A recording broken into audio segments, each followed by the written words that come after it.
Hey, this is JPack again here, bringing you another pool cleaning, pool repair video. This is on a Sta-riteMax-E-therm gas heater here.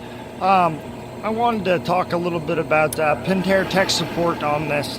I fixed probably 300 of these units over the last 8 years that I've been doing this.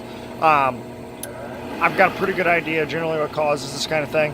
But as you can see here, I've got my AFS light on. And then the blower turns on, it turns off, triggers the airflow switch, and then it magically, for some reason, turns off the air blower.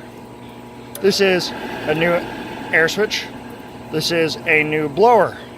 This is a new transformer. This is a new fenwal. This controls the fan and ignition. But all of these little sensors right here have to be in the OK position, aka no red lights, for it to fire up. Now, the board that you see in here is used. I put away my new board.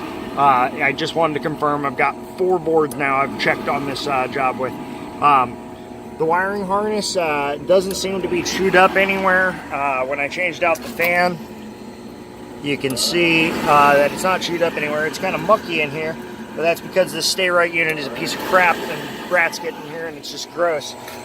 You know, they need to redesign this unit to keep the crap out of it.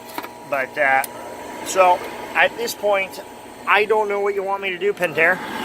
All I've got left right here is that gas valve and the sensors on the front edge here that I can replace. After that, there literally is nothing else left other than the exchanger and the body panels.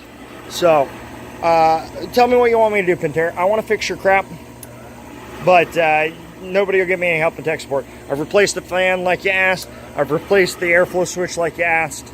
Your move. Like if you like this video, subscribe, and tell Pentair to get their head out of their ass.